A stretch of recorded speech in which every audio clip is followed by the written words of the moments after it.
ফাঁকা মাঠটার পাশে প্রকাণ্ড বটগাছটার নিচে খোলা জায়গায় একদল কুকুর ক্রমাগত গোঙানির শব্দ করতে করতে ঘুরঘুর করছে। রাত শেষ, আকাশ ফর্সা হচ্ছে ধীরে ধীরে। এখনো সূর্য দেখা দেয়নি, তবে কয়েকটা রাত জাগা পাখি মাঝে মাঝে ডেকে উঠছে। কুকুরগুলো কিছু একটা খুঁজছে। ওদের স্বাভাবিক ঘেউ ঘেউ ডাকটা নেই আর, বদলে গোঁ গোঁ এক ধরনের শব্দ করে বটগাছটার নিচে একটা বিশেষ জায়গায় নখ দিয়ে আঁচড় কেটে গর্ত খুঁজছে। প্রায় 5টা কুকুরই ওই বিশেষ স্থানটাতে এলো পাথারি আঁচড় টেনে যাচ্ছে, আর ক্রমশ হিংস্র হয়ে উঠছে ওরা। পাশেই বড় রাস্তা, মাছ বোঝাই একটা ট্রাক যাচ্ছে শহরের দিকে। রাস্তা থেকেই চাঁদের আলোয় অস্পষ্টভাবে দেখা যায় গাছের নিচে কুকুরগুলো কিছু একটা করছে। অস্বাভাবিক কিছু কি সেটা বোঝা যায় না ঠিকই, কিন্তু ওদের গোঙানির আওয়াজ আর পাগলের মতো এক জায়গায় গর্ত খুঁড়তে থাকার ধরনটাকে ঠিক স্বাভাবিক বলেও ধরা যায় না। ট্রাকটা এসে থামলো রাস্তার ধারে। ঠিক ট্রাক নয়, ছোট ম্যাটাডোর গোছের। সেটা থেকেই একজন বেরিয়ে গাছটার দিকে এগিয়ে এলো। আলো স্পষ্ট নয়, তাই হাতে একটা টর্চ নিয়ে সে এগিয়ে আসছে, আর মুখে হাট হাট বলে কুকুরগুলোকে তাড়ানোর চেষ্টা করছে। কুকুরগুলো হঠাৎ চুপ করে মাটিতে আঁচড়ানো বন্ধ করে দিল। টর্চের আলো যেদিক থেকে আসছে, একসাথে 5টা কুকুর সেদিকে তাকিয়ে এখন। ওদের চোখগুলো জল জল করছে। আবার গোঙানি শুরু হলো একসাথে। এবার ট্রাক থেকে এগিয়ে আসা লোকটা পা থামিয়ে দিল। লোকটা বুঝেছে মাত্র 10 গজ দূরে দাঁড়িয়ে থাকা 5টা কুকুর যদি অতর্কিতে তার দিকে হামলা করে তবে রক্ষে নেই।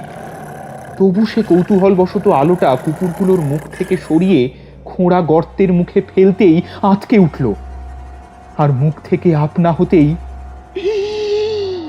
অস্ফুট শব্দ বের হয়ে গেল। চেঁচাতে পারছে না লোকটা, শরীরে বল নেই তার। হাড় হিম হয়ে গেছে 10 গজ দূরের গর্তের মুখটা দেখে। তার চেতনা লোপ পেয়েছে। সে বুঝতে পারছে যে কোনো সময় সে জ্ঞান হারিয়ে মাটিতে পড়ে যেতে পারে।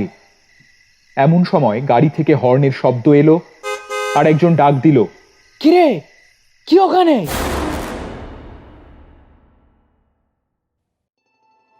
আজ আপনারা শুনবেন ফিকল মাইন্ডেড চ্যানেলের প্রথম মৌলিক গল্প গ্রিমোয়ার। বলাই বাহুল্য, এই গল্পের রচয়িতা বাংলা সাহিত্যের কোনো সুবিখ্যাত লেখক নন, বরং এই গল্পের রচয়িতা একজন তরুণ লেখক, গল্পওয়ালা অনির্বাণ মণ্ডল। গল্পওয়ালা এই নামেই অনির্বাণ মণ্ডল ফেসবুকে পরিচিত। এই ছদ্মনাম নিয়েই ফেসবুকে তিনি লিখেছেন প্রচুর লেখা, যার মধ্যে অধিকাংশই রোম্যান্টিক বা লাভ স্টোরি এই ধারার লেখা। তাই সেই পরিচিত ধারা থেকে খানিক সরে এসে তিনি রচনা করতে চেয়েছিলেন সম্পূর্ণ অন্য ধারার এক গল্প, এবং তারই ফলস্বরূপ রচিত হয় গ্রিমোয়ার। আশা করব আমাদের আগের গল্পগুলোকে আপনারা যেভাবে ভালোবাসা দিয়েছেন, একজন তরুণ লেখকের লেখা ও আমাদের এই মৌলিক প্রয়াসটিকেও ঠিক সেইভাবেই ভালোবাসা দেবেন। আজকের গল্প পাঠে সুমিত কর্মকার ও আমি সুজয় ভট্টাচার্য। বিভিন্ন চরিত্রে সুমিত কর্মকার, দিগন্ত সুমন নাগ, সঞ্জীব বর্ধন, জয়ী সাহা ও আমি সুজয় ভট্টাচার্য। গল্পের সূত্রধার, সমগ্র পরিকল্পনা, সম্পাদনা ও পরিচালনায় আমি সুজয় ভট্টাচার্য। শুরু হচ্ছে আজকের গল্প গ্রিমোয়ার।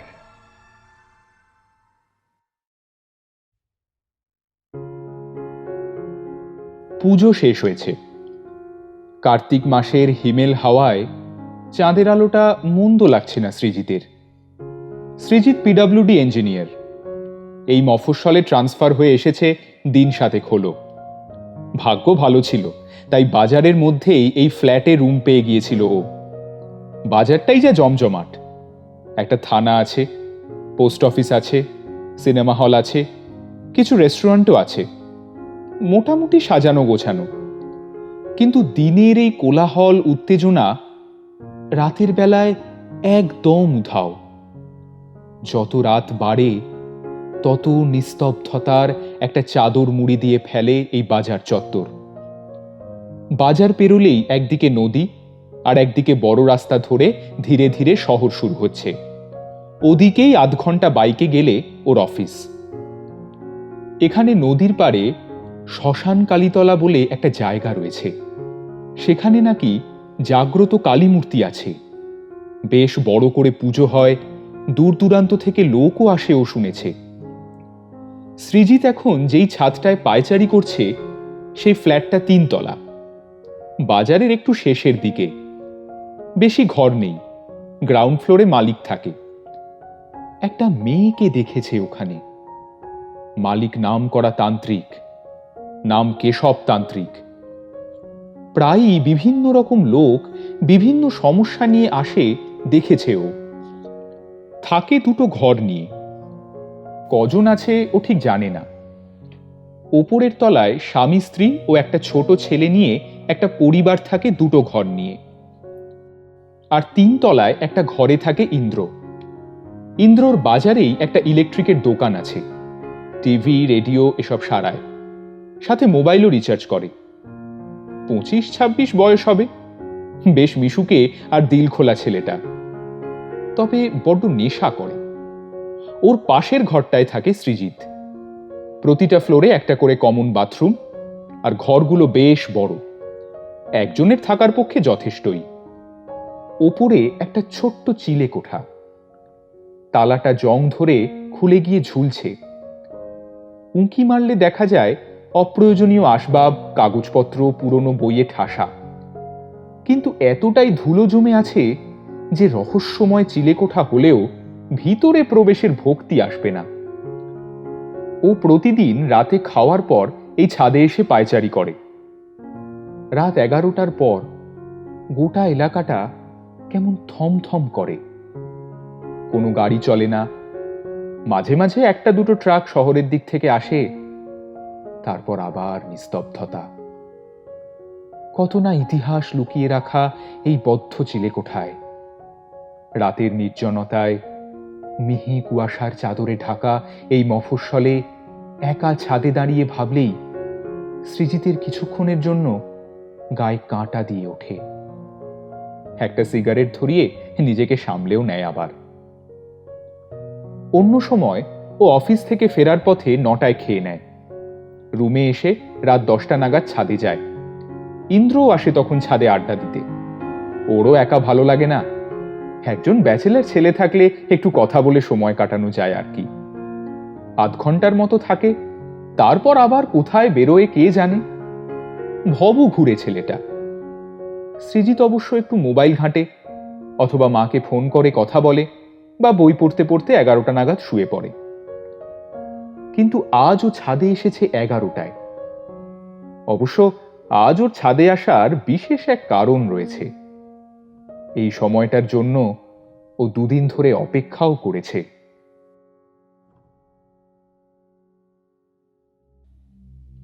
প্লাস্টিকে পেঁচানো মৃতদেহের মুখটার কাছে গিয়ে ইন্সপেক্টর সোম কয়েক সেকেন্ড পর্যবেক্ষণ করলেন। তারপর মুখ না সরিয়ে বাড়ির লোকের দিকে প্রশ্ন ছুঁড়ে দিলেন। কখন ঘটেছে ঘটনাটা? উপস্থিত ভিড়ের মধ্যে থেকেই একজন ভেঙে যাওয়া গলায় উত্তর দিল, রাইতে দেরি করে ফেরে, কোনোদিন খায়, কোনোদিন না খেয়েই উপরে চলে আসে। কালকে কখন এসেছে জানি না, বড় দরজা খোলাই থাকে, ওই এসে আটকে দেয়। কাল কাল কোনো শব্দও পাইনি। সকালে ওর মাই চা দিতে এসে দেখে এসব। কোথা থেকে কি হয়ে গেল, কে করলো, কখন হলো, কিচ্ছু জানি নে। শেষের কথাগুলো বলার সময় ভদ্রলোককে যথেষ্ট বেগ পেতে হচ্ছিল এবং শেষে কেঁদেই ফেললেন। বোঝাই যায় উনি ভিকটিমের বাবা। অনেক লোকের জটলা হয়েছে, তার মধ্যে একজন বয়স্ক ভদ্রমহিলা সোফায় অসাড় হয়ে বসে আছেন। অনেক কান্নাকাটি করে ক্লান্ত দেখাচ্ছে ওনাকে। বোধহয় উনিই মা। ইন্সপেক্টর সোম দুজন কনস্টেবলকে সকলের জবানবন্দি নিয়ে বডি পোস্টমর্টমে পাঠানোর ব্যবস্থা করতে বলে নিচে নেমে এলেন বাড়ির বাইরে এসে গাড়িতে হেলান দিয়ে একটা সিগারেট ধরিয়ে ফোন বের করে কল লাগালেন। এপার থেকে যেটুকু শোনা যায় তাতে বোঝা গেল বড়বাবুকে ফোন লাগিয়েছেন আর কেসের ডিটেলস দিচ্ছেন। স্যার, এই এলাকায় এই নিয়ে পরপর 3টে খুন হলো। এরকম এর আগে এখানে কোনোদিন হয়নি। হ্যাঁ, ব্যাপারটা গুরুতর। কোনোটার সাথে কোনোটারই মিল নেই। খুন করার ধরনও আলাদা। প্রথমটা মেলাতলায় বটগাছের নিচে কুপিয়ে পুঁতে দিয়েছিল, আর দ্বিতীয় খুনটা গলায় দড়ি দিয়ে পুকুরে ডুবিয়ে, আর এটা মুখে প্লাস্টিক দিয়ে শ্বাসরোধ করে। কোনো কানেকশন নেই ঠিকই, তবু মন বলছে খুনগুলো রাতে সবার অলক্ষ্যে যে করে যাচ্ছে সেটা একটাই ব্যক্তি। আর মিল বলতে 3জন যারা মার্ডার হয়েছে প্রত্যেকের বয়স ওই 35 থেকে 40-এর মধ্যে। সেভাবে স্থায়ী কোনো কাজ করে না, যখন যেটা পায় আর কি। একসময় ভীষণ বখাটে ছিল, বছর 5 হলেও শান্ত হয়েছে। পুরনো বদলা কি? কারোর কিছু ক্ষতি করেছিল এরা, তারই হয়তো বদলা নিচ্ছে। বেশ কিছুক্ষণের কথোপকথনের সারমর্ম এটুকুই ছিল এবং শেষে, হ্যাঁ হ্যাঁ স্যার, আমি দেখছি সবটাই। আগের দুটো বডির ফরেন্সিক রিপোর্ট থেকে খুনি সম্পর্কে কিছু ইনফরমেশন পাওয়া যায়নি। এটা কি হয় দেখছি, তবে মন বলছে আরেকটা খুন হবার সম্ভাবনা রয়েছে। কোনো কানেকশন নেই, তাও আমার সিক্স সেন্স বলছে স্যার। আর আমরা খুনটা আটকাতে পারবো না ভেবে আরও খারাপ লাগছে। না স্যার, আমার শুধু মনে হচ্ছে, এটুকুই বললাম। হ্যাঁ হ্যাঁ হ্যাঁ স্যার। আচ্ছা স্যার, আচ্ছা আচ্ছা। বলে ফোনটা প্যান্টের পকেটে রেখে দিলেন ইন্সপেক্টর সোম।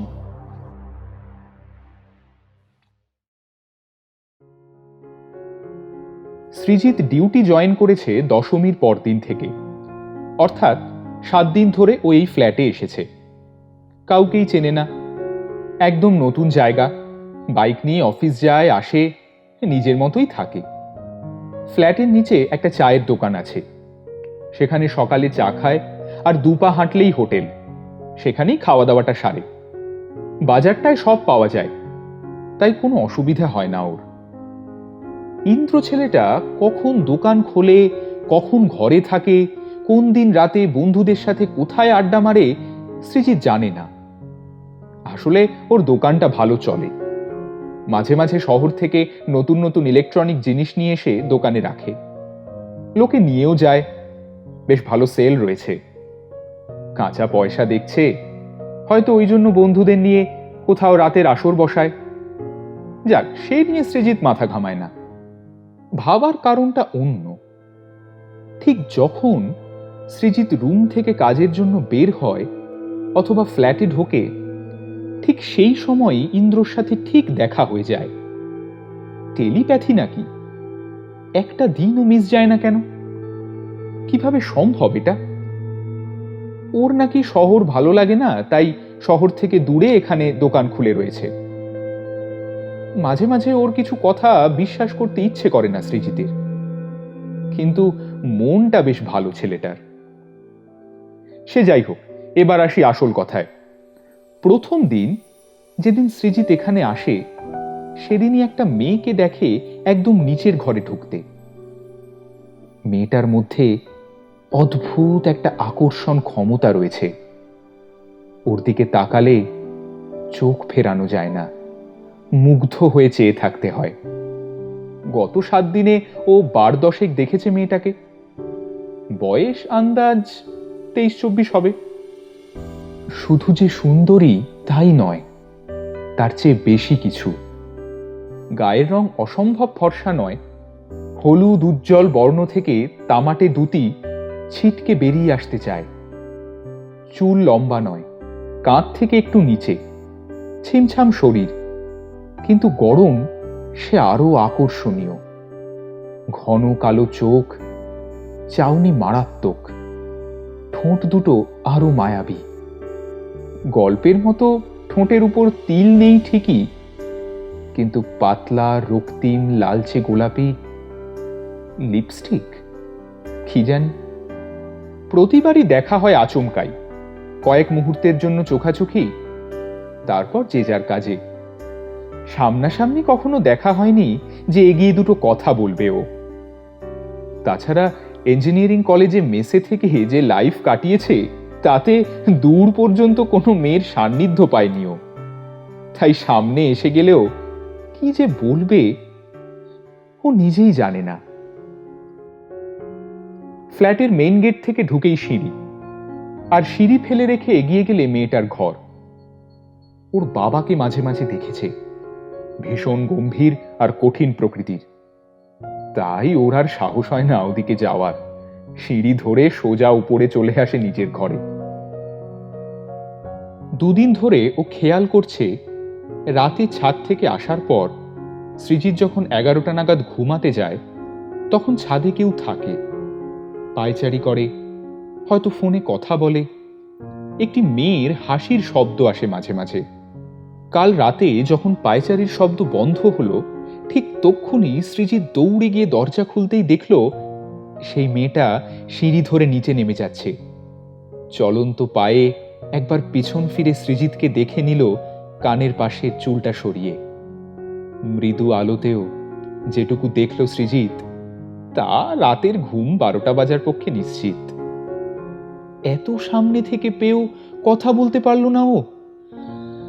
আফসোস করতে লাগলো। আজ ওই জন্য ও 11টায় ছাদে এসেছে। ও জানে মেয়েটা প্রতিদিন এই সময় ছাদে আসে। আজ ও কথা বলবেই, অন্তত নামটা জেনে নেবে। কিন্তু তৎক্ষণাৎ ওর মাথায় এলো একটা কথা, আর মনটা ভেঙে গেল হঠাৎ। মেয়েটা এত রাতে কার সাথে কথা বলে? বয়ফ্রেন্ড নিশ্চয়ই। তাহলে এত রাত জেগে কি লাভ? আবার নিজেকেই সান্ত্বনা দিল, ঠিক আছে, এই বয়সে হতেই পারে, কথা বলতে দোষ কি? কিন্তু সে গুড়ে বালি। মেয়েটার বদলে ছাদে এসে উপস্থিত হলো ইন্দ্র। তুমি এখন? হতচকিত হয়ে প্রশ্ন করল সৃজিত। তুমি এর আগে এলে না দেখে আমি একটু রাত করেই এলাম। তোমার সাথেই তো একমাত্র কথা হয় এই বাড়িতে। না হলে এই ফ্ল্যাটে কজন আছে, কে কি করে, সত্যিই আমি জানি না। আমি শুধু ঘুমাতে আসি আর চলে যাই। যেন উত্তর তৈরি ছিল ওর। ইন্দ্রকে ওর খারাপ লাগে না ঠিকই, কিন্তু আজ এই সময়ে অন্য একজনের অপেক্ষা করছিল ও, তাই একটু বিরক্তি অনুভব করছে। তোমায় তো আমি যেতে আসতে দেখি ফ্ল্যাটে, সৃজিত বলল। আর আমার ঘুমের ঠিক নেই ভাই। হয়তো তোমার সাথে যখন দেখা হয় তখন ঘুম থেকে উঠি, বা তখনই ঘুমাতে যাই। বলে চিলেকোঠার পাশে সিঁড়ির দিকে যেতে যেতে বলল, আজ বোধহয় আমার এই সময় আসাটা ঠিক হয়নি, তাই না? উত্তরের অপেক্ষা না করেই গুড নাইট বস বলে নিচে নেমে গেল। অবাক হয়ে দাঁড়িয়ে রইল সৃজিত। আশ্চর্য, মন পড়তে জানে নাকি ছেলেটা?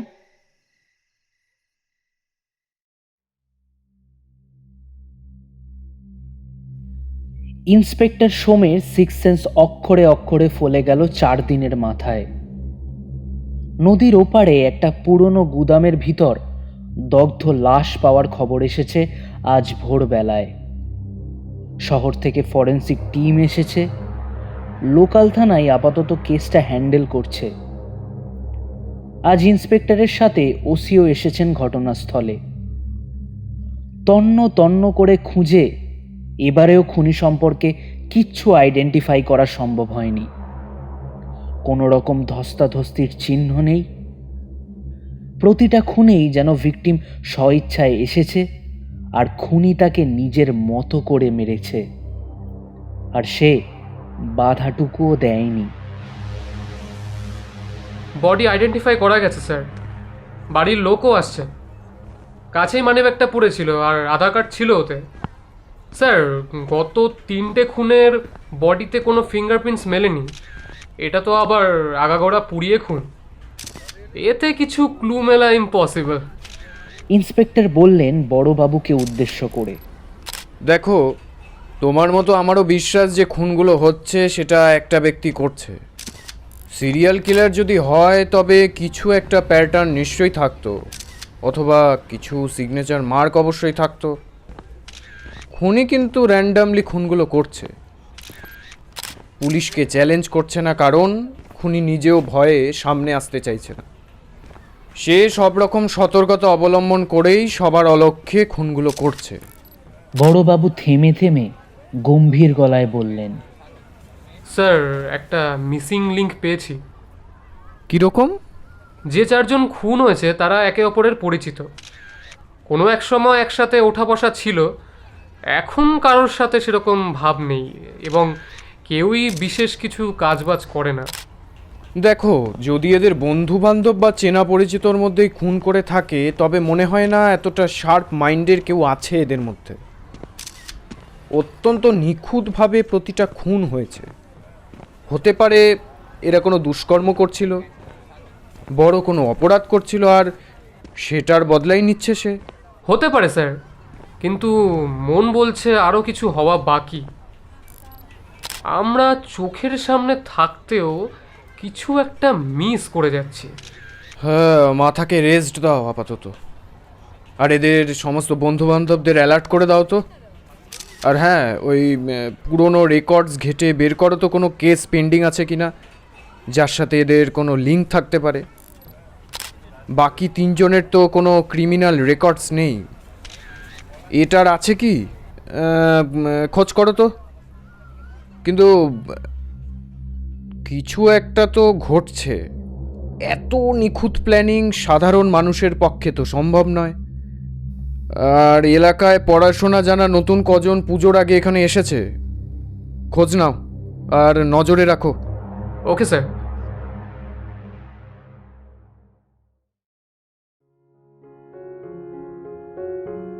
কাল রাতে আর মেয়েটা আসেনি। আজ সকালেও তাকে দেখেনি সৃজিত। মনটা কেমন ব্যাকুল হয়ে উঠেছে ওর। মেয়েটাকে দেখেই কেমন আপন মনে হয়। যতক্ষণ না দেখছে মনটাও রানচান করবেও বুঝতে পারছে। যেভাবেই হোক একবার দেখা না হলে কিছুতেই শান্তি পাচ্ছে না ও। এতটা উতলা হয়তো ও এর আগে কখনো হয়নি। আজ থেকে ওর বি শিফটের কাজ শুরু হয়েছে, অর্থাৎ 2টো থেকে 10টা। সারা সকাল বারান্দা থেকে নিচে চোখ রাখলেও মেয়েটার দেখা মেলেনি।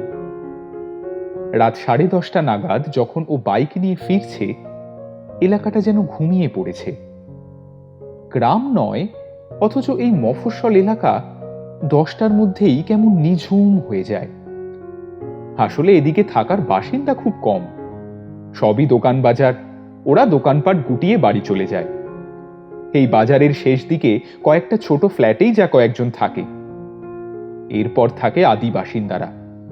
সেখান থেকে কারোর কারোর বাড়ি থেকে টিভি চলার আওয়াজ আসে। তবে রাত একটু গভীর হলেই সবাই গুটিসুটি মেরে ঘুমিয়ে পড়ে। সিঁড়ি দিয়ে উঠতে উঠতে ইন্দ্রর সাথে দেখা। খেয়ে এসেছো তো? যাচ্ছি একটু পরে ছাদে। বলে পাশাপাশি সিঁড়ি দিয়ে একসাথে উঠে যে যার ঘরে ঢুকে পড়ল। সৃজিত মাঝে মাঝেই ভাবে, আমার সাথেই একসাথে ফ্ল্যাটে ঢোকে, একসাথে বেরোয়, যা ভাবি সেটা বুঝেও নেয়। ছেলেটা ম্যাজিক ট্যাজিক জানে নাকি? কেমন অদ্ভুত লাগে ছেলেটাকে মাঝে মাঝে। ঘরে তালা খুলে ঢোকার সময় ওর মনে পড়ল গেটের ছিটকিনিটার স্ক্রু ঢিলে হয়ে গেছে। ও পাশের ঘরে টোকা দিল। ইন্দ্র, ইন্দ্র। দরজা খুলে ইন্দ্র বলল, হ্যাঁ বলো, কিছু দরকার? হ্যাঁ, আসলে আমার ওই ছিটকিনিটার স্ক্রুটা না একটু ঢিলে হয়ে গেছে। তোমার স্ক্রুড্রাইভারটা একটু পাওয়া যাবে? ইন্দ্রর মুখটা হঠাৎ কেমন ফ্যাকাশে হয়ে গেল। তৎক্ষণাৎ সামলে নিয়ে বলল, স্ক্রুড্রাইভার? আমার স্ক্রুড্রাইভারটা কাল হারিয়ে গেছে। দোকানে আছে, কাল আনবো একটা। আজকের দিনটা ম্যানেজ করে নাও দাদা প্লিজ। বলে অনুরোধ করল ইন্দ্র। অগত্যা আচ্ছা ঠিক আছে, অসুবিধে নেই বলে নিজের ঘরে চলে এলো। ইলেকট্রিশিয়ানের কাছ থেকে স্ক্রু ড্রাইভার হারায় কিভাবে? তাজ্জব ব্যাপার, ভাবতে লাগলো সৃজিত। 30 মিনিট বাদে সৃজিত ছাদে উঠে দেখে ইন্দ্র ছাদেই আছে, আর এটাও বুঝলো যে আজও হয়তো মেয়েটার সাথে দেখা হবে না। সৃজিত আনমনা হয়ে একটা সিগারেট ধরালো। তুমি কি কিছুদিন ধরে চিন্তা করছো কিছু নিয়ে? এখানে থাকতে অসুবিধা টসুবিধা হচ্ছে নাকি? ইন্দ্র বলল। ধোঁয়া ছেড়ে সৃজিত বলল, না ঠিক তা নয়, অসুবিধা ঠিক নয়, বলে থেমে গেল। ভাবল মেয়েটার কথা বলা কি ঠিক হবে ইন্দ্রকে? ইন্দ্র বলে উঠল, তাহলে কিছু তো একটা ভাবছো, সেটা বুঝতে পারছি। অফিসের চাপ নাকি? না মানে যদি বলা যায় তবেই বলো, না হলে জোর করবো না। এবার সৃজিত একটু অস্বস্তিতে পড়ল। ভাবল বলেই দিই, ছেলেটা এমনিতেই অনেক কিছু বোঝে, যদি কোনো হেল্প করতে পারে তবে মন্দ কি। আচ্ছা, গ্রাউন্ড ফ্লোরের মেয়েটাকে দেখেছো তুমি? মেয়ে থাকলেও থাকতে পারে, তবে আমি দেখিনি। সত্যি বলতে তোমাকে ছাড়া কাউকে চিনিও না, কথাও বলিনি কখনো।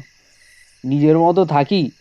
তবে হ্যাঁ, আমাদের নিচে একটা ফ্যামিলি আছে, ওদের একটা হেব্বি পোংটা ছেলে আছে, খুব বিচ্ছু মাইরি।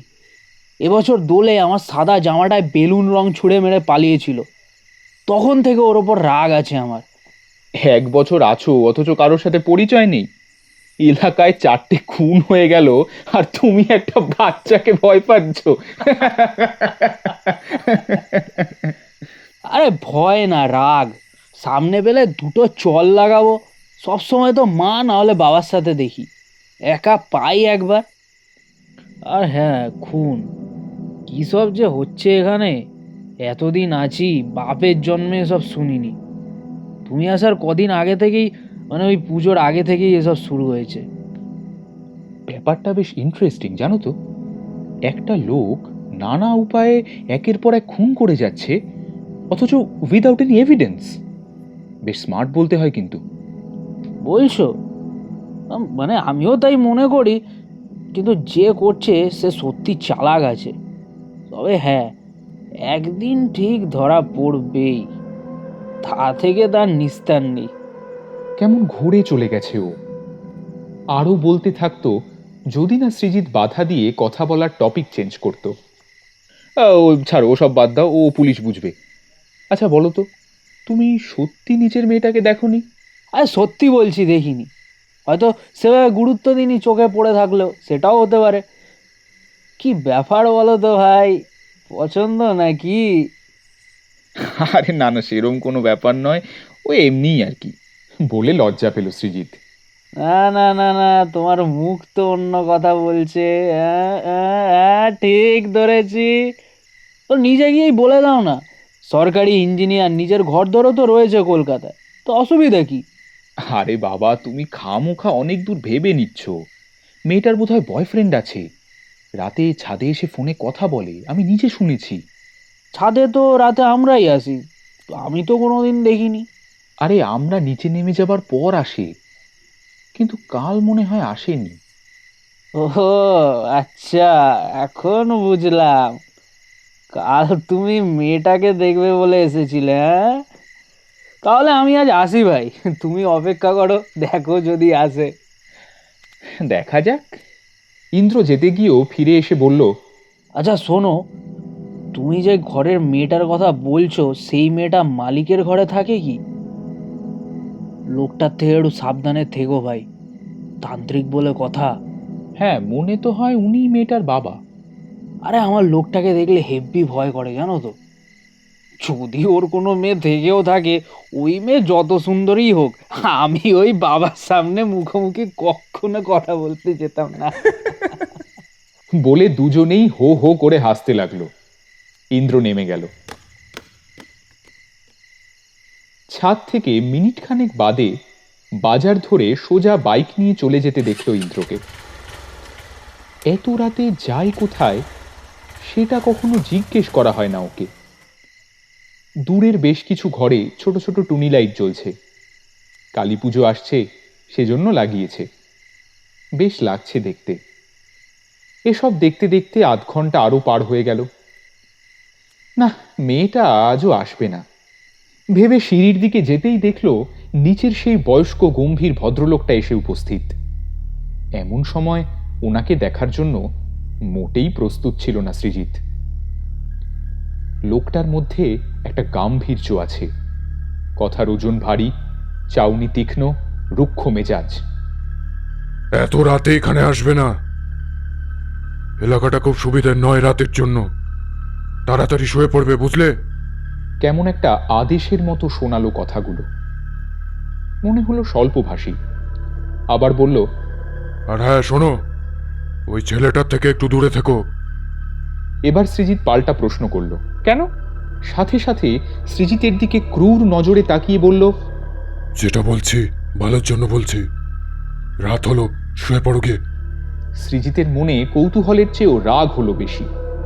আজ পর্যন্ত কেউ ওকে কোনো কাজ জোর করে করাতে পারেনি, কিন্তু আজ তাকে এক প্রকার অসহায় হয়েই কথাগুলো শুনতে হলো এবং মানতেও হলো কোনো কারণ ছাড়াই।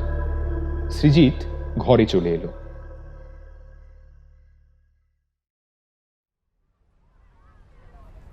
স্যার আসবো? বলল ইন্সপেক্টর সোম। হ্যাঁ বলো সোম, কি খবর? বড়বাবু বললেন, পোস্টমর্টেম রিপোর্ট এসেছে স্যার, নতুন একটা জিনিস অ্যাড হয়েছে, রিপোর্টটা দেখুন। বলে একটা ফাইল এগিয়ে দিল। স্ট্রেঞ্জ। কেরোসিন ঢেলে পোড়ানো হয়েছে, টিস্যু পুড়েছে, হাতে পায়ে দড়ি দিয়ে বাঁধা ছিল, সেসব ঠিক আছে, কিন্তু পেছনে ধারালো সরু ছুচলো ওয়েপেন দিয়ে 3 বার আঘাত। এরকম তো আগেরগুলো একটাতেও ছিল না। Depth 30 centimetre. বাপরে, কি দিয়ে আঘাত করলো লোকটা? সেটাই তো স্যার, বড় পেরেক অথবা স্ক্রুড্রাইভার জাতীয় কিছু দিয়ে মারা হয়েছে, তারপর বাঁধা হয়েছে চেয়ারে, তার উপর কেরোসিন ঢেলে জ্বালানো হয়েছে। এতটা নৃশংসতা তো আগেরগুলো দেখা যায়নি। বোধহয় এর উপরেই সবচেয়ে বেশি রাগ ছিল। এটাই বোধহয় সম্ভবত শেষ খুন স্যার।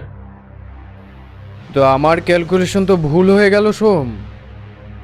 হিসাব অনুযায়ী খুন এখনো একটা বাকি, কিন্তু কে, কবে, কোথায় সেটা জানি না। তবে কিভাবে সেটা আন্দাজ করতে পারছি। কি বলছেন স্যার? তার মানে প্যাটার্ন খুঁজে পেয়েছেন খুনগুলোর মধ্যে? তো মাইথোলজি বা দেবদেবীতে বিশ্বাস করো সোম? চেয়ার থেকে উঠে লম্বা হাই তুলতে তুলতে বললেন বড়বাবু। হাতের বিপত্তারিণীর তাগাটা বাঁ হাত দিয়ে আড়াল করার চেষ্টা করে ইন্সপেক্টর বললেন, আগে স্যার ওই একটু আধটু মানি আর কি। একটা বোর্ডের পাশে গিয়ে কী সব লিখলেন বড়বাবু। তারপর বোর্ডের দিকে তাকিয়ে বলতে লাগলেন, পঞ্চভূতের নাম শুনেছ? পঞ্চভূত বা পঞ্চমহাভূত, এটি হচ্ছে 5টি বড় উপাদান, বলতে পারো 5টি শারীরিক উপাদান বা 5টি মৌলিক উপাদানগুলির একটি গোষ্ঠী, যা হিন্দুবাদ অনুসারে সমস্ত মহাজাগতিক শক্তির ভিত্তি। এই 5টি পারিপার্শ্বিক উপাদানগুলো হচ্ছে ক্ষিতি, অপ, তেজ, মরুত এবং বোম। বলে 5টি শব্দে গোল দাগ দিলেন। আবার বললেন, মাটি বা পৃথিবী হলো ক্ষিতি, অপ মানে হলো জল, বায়ু হলো মরুত, আগুন হলো তেজ, আর বাকি থাকছে আকাশ বা বোম। এই 5টি জিনিসকেই পঞ্চভূত বলা হয়। এতক্ষণে ইন্সপেক্টর সোমের চোখ জল জল করে উঠেছে। এগুলোর মানে ওকে বলে দিতে হবে না, ওর কাছে জলের মতো পরিষ্কার সব কিছু। প্যাটার্ন হুবহু মিলে যাচ্ছে প্রতিটা খুনের। মাটিতে কুপিয়ে পুঁতে দেওয়া, জলে ডুবিয়ে, তারপর শ্বাসরোধ করে, আর রিসেন্টলি আগুনে পুড়িয়ে। তাহলে স্যার বাকি থাকছে বোম। মানে আকাশ, এটা কিভাবে সম্ভব? হেলিকপ্টারে খুন করবে নাকি এবার খুনি? আহ, আকাশ মানে মাঝ আকাশ হবে এমন কথাই বা আসছে কেন? কি ভাবছো তুমি? আরে কোনো উঁচু স্থানে নিয়ে গিয়ে ভয় দেখিয়ে বা ঠেলে নিচে ফেলে দিলেও তো খুন হতে পারে, কিন্তু সেটা আসল প্রশ্ন নয়। আসল কথা হলো এরপর কে খুন হবে এবং কখন বা কোথায় হবে। আমরা এতটা কাছে এসেও বোধহয় না, শেষ খুনটা আটকাতে পারবো না, বুঝলে? এটাই আমাদের সবচেয়ে বড় ব্যর্থতা।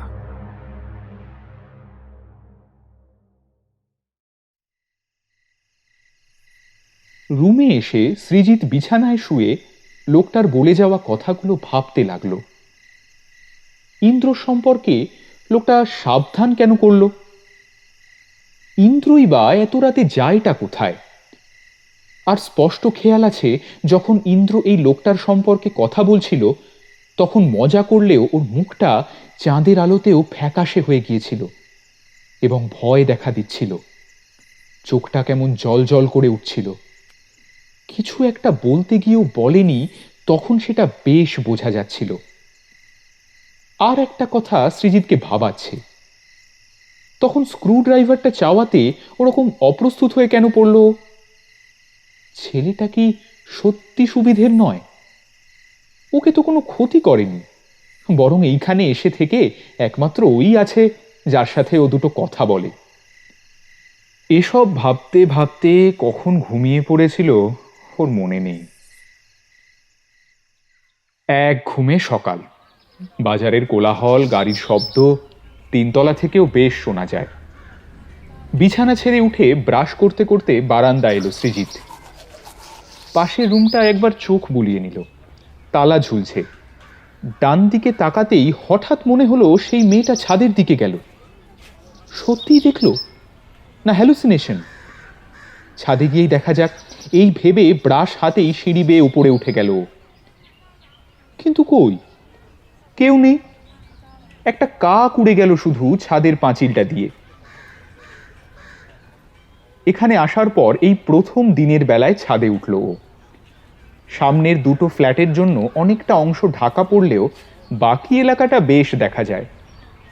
ডান দিকের নিচের সমস্ত দোকান, রাস্তায় বসা বাজার সবকিছু চোখে পড়ছে। কিন্তু মেয়েটা গেল কই? এতটা চোখের ভুল? না, মেয়েটাকে নিয়ে ও বড্ড ভাবছে। এই ভেবে নিচে চলে আসতে যাবে এমন সময় চিলেকোঠার ঘরটার দিকে হঠাৎ ওর নজর গেল। দরজাটা আজ প্রথম ভালোভাবে খেয়াল করল ও। মনে হলো তালাটা পুরনো, খোলা হয়ে ঝুলছে ঠিকই, কিন্তু নিয়মিত যাতায়াত আছে এতে। মনে হঠাৎ একটা অজানা আশঙ্কা দানা বাঁধল। অদ্ভুত একটা খেয়াল চাপল মনে, এর ভিতরে নেই তো মেয়েটা? ভেবে দরজাটা খুলে ভিতরে ঢুকল সৃজিত। সামনের কিছুটা অংশ ছাড়া বাকি আসবাব, বইপত্র কতকাল পরিষ্কার করা হয়নি। মাকড়সার জাল, ধুলো এসব মিলিয়ে দম বন্ধ করা একটা পরিবেশ। কে জানে কতকাল রোদ, জল, আলো প্রবেশ করেনি এই ঘরে। না, এই ঘরে মেয়েটা নেই। ওটা মনের ভুলই ছিল। কিন্তু ঘরটা একটু ঘুরে দেখতে হঠাৎ মন চাইল ওর। ও বুঝতে পারছে কিছুতে একটা ওকে আটকাচ্ছে। মনে হচ্ছে ও নিজে থেকে আসেনি, ওকে কেউ জোর করে ধরে এনেছে এই ঘরে। কিছু একটা দেখাতে চাইছে, ঘরটা কিছু বলতে চাইছে, কিন্তু সেটা কি বুঝতে পারছে না ও। সামনের আলমারির দ্বিতীয় তাকের কাঁচটা ভাঙা, সেটা খুব সম্প্রতি ভেঙেছে বলেই ওর মনে হয়। দরজা থেকে আসা আলোতে আর কিছু বোঝার উপায় নেই। সামনে চোখ নিয়ে যেতে দেখল অনেকগুলো বইয়ের মধ্যে বিশেষ একটা বই কালো কাপড়ে পেঁচানো রয়েছে। সৃজিত কৌতূহলবশত বইটা বের করে নেয়। চারিদিকটা একবার দেখে বাইরে এসে দরজাটা যেমন ছিল ঠিক তেমনই ভেজিয়ে নিচে চলে আসে।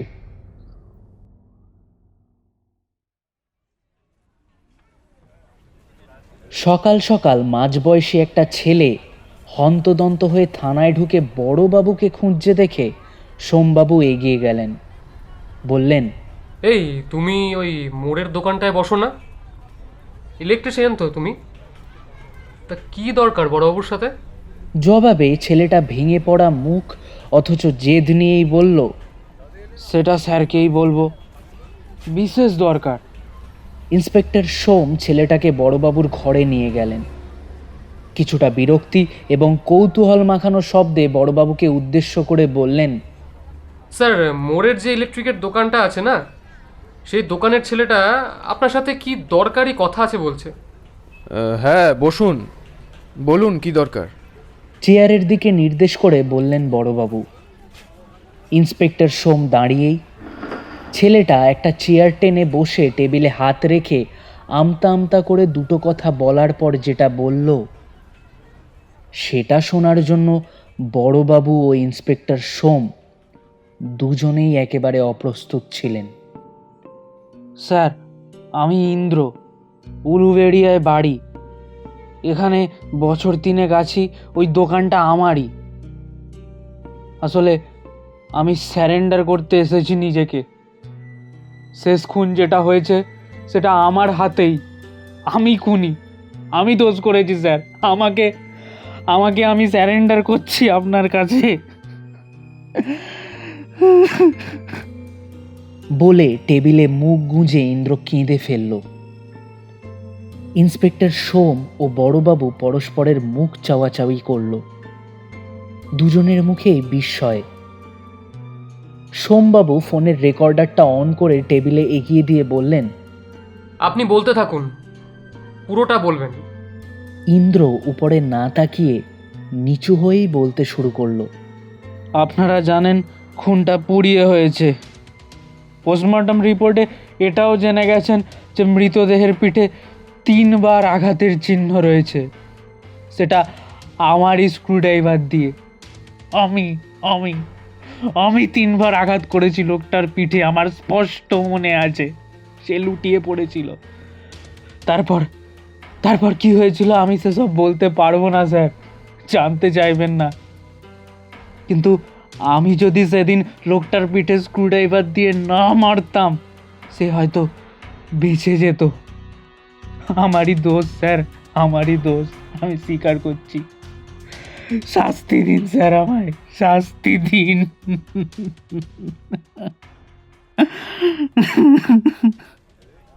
বাইরের কিছু কোলাহল আর থানার ব্যস্ততার চাপা আওয়াজ ছাড়া ঘরটা সম্পূর্ণ নিস্তব্ধ।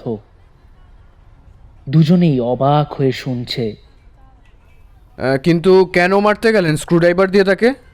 কিভাবে চেনেন তাকে? আর পুড়িয়েছে কে? যা বলবেন শুরু থেকে বলুন। বলে আরও কিছু বলতে যাচ্ছিলেন বড়বাবু, বাধা দিয়ে ইন্দ্র বলে উঠল, মাফ করবেন স্যার, আমি কিচ্ছু জানি না। আমি আর কিচ্ছু বলতে পারবো না এই বিষয়ে। আমি আমার দোষ স্বীকার করছি, আপনি আমায় শাস্তি দিন। এরপর এরপর কিছু বললে আমার আর প্রাণ থাকবে না। আমার আমার আর কিচ্ছু বলা সম্ভব নয়। আর আর কিচ্ছু আমি বলতে পারবো না। দেখুন, বলতে যে আপনাকে হবেই, কারণ আরও একজনের জীবন সংকটে। যে কোনো মুহূর্তে কিছু একটা হতে পারে, আমরা বাঁচাতে পারবো না, আবারও ব্যর্থ হব। তাই আপনি যা যা জানেন সবটা খুলে বলুন, সময় নষ্ট করবেন না।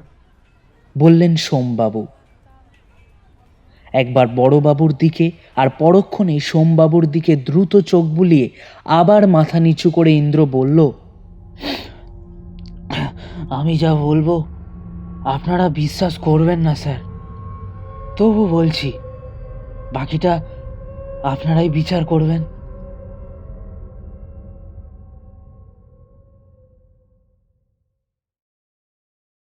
রুমে বসে কালো কাপড়টা সরিয়ে রহস্যময় বইটার দিকে এক দৃষ্টে তাকিয়ে রইল সৃজিত। বইটায় কিছু একটা আছে, মায়া মাখানো মলাট। অদ্ভুত আকর্ষণ ক্ষমতা রয়েছে, কিছুতেই চোখ সরানো যায় না। আদ্যপান্ত পুরনো কাঠের মলাট, চামড়া বা ওই জাতীয় কিছু দিয়ে পেঁচানো, কিছু পুরনো মুদ্রা ফুটো করে তাতে ঝোলানো, কাঠের মধ্যে খোদাই করা কিছু লেখা। ভাষা বোঝা যায় না, অনেকটা দক্ষিণ ভারতীয় বর্ণের সাথে মিল রয়েছে, আবার হায়ারোগ্লিফিকের মতো পশু পাখিও আঁকা রয়েছে। দুর্বোধ্য সবটাই কাঠের ওপর খোদাই করে লেখা। তবে একটা শব্দ ইংরেজিতে, তাও সেটা পড়তে খানিকটা বেগ পেতে হয়।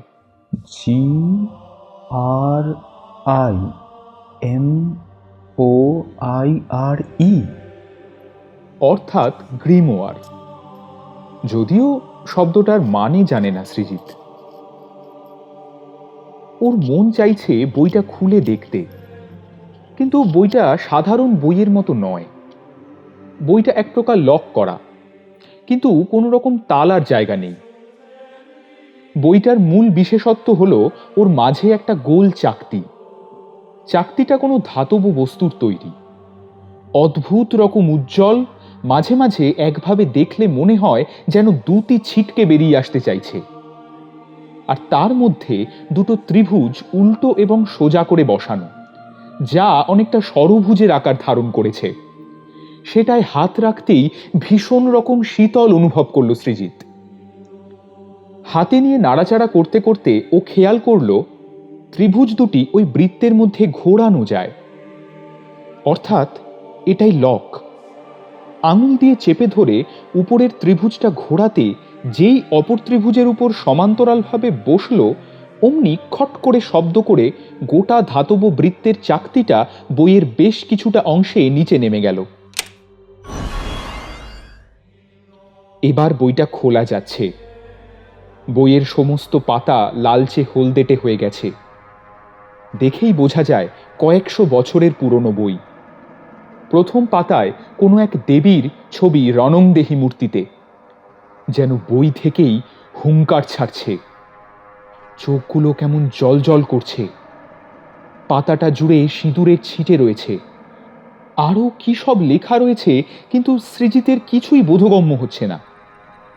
তবে এটুকু বুঝতে পারছে, লেখাগুলোর ছাপার অক্ষরে নয়, নিপুণ হাতে লেখা। কালচে খয়েরি। রক্ত কি? এবার গাটা শিউরে উঠল ওর। আরো কিছু পাতা উল্টিয়ে দেখতে লাগলো সৃজিত।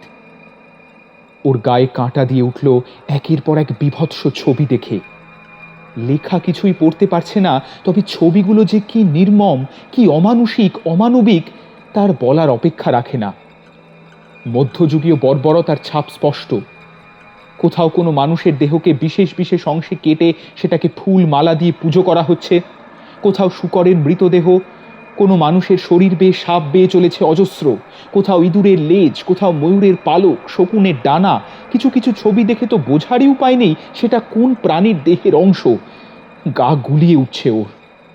এছাড়াও রয়েছে অদ্ভুত রকমের কিছু নকশা, বিশেষ কিছু উপকরণের উল্লেখ। বোঝা যায় এগুলো বিভৎস ও অবৈজ্ঞানিক কিছু অশুভ ও গোপন তন্ত্রমন্ত্রের নিয়মাবলী। পদ্ধতির পুঙ্খানুপুঙ্খ বিবরণ রয়েছে, রয়েছে মন্ত্র, কিন্তু সৃজিতের এসব বোঝার কোনো উপায় নেই। ও এই ভাষা জানে না।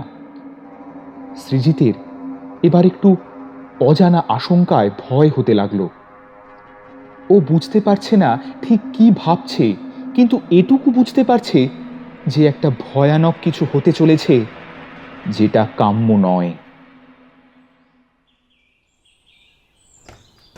ও তাড়াতাড়ি করে বইটা নিয়ে সিঁড়ি দিয়ে ওপরে উঠতে লাগলো, যেখানকার জিনিস সেখানে রাখতে। বেলা গড়িয়ে দুপুর হয়েছে। ওর অফিস যাওয়ার কথা হুঁশই নেই। বেমালুম ভুলে গেছে বইটার চক্করে। চিলেকোঠার দরজাটা মড়মড় করে শব্দ করে আরো একবার খুলল। ভিতরে ঢুকে যেই আলমারিতে ভাঙা কাচের তাকে রাখা ছিল সেখানে রাখতে গিয়ে একটু শরীরের জোর পড়তেই আলমারিটা নড়ে উঠল। একটু চমকে গেল সৃজিত। ও আবার চাপ দিল আলমারিটায়। এবার সেটা ডান দিক বরাবর সরে যেতে লাগলো। নিচে চাকার মতো লাগানো আর মেঝেতে ট্রাম লাইনের মতো লোহার পাত রয়েছে খেয়াল করল। আলমারি সরতেই একটা সুড়ঙ্গ বেরিয়ে পড়ল। তার সিঁড়ি নেমে গেছে নিচে। তখনই সৃজিতের মাথায় এলো যে রাস্তা থেকে সিঁড়িঘরটা যতটা বড় দেখায় সেটা ভিতর থেকে ছোট কেন।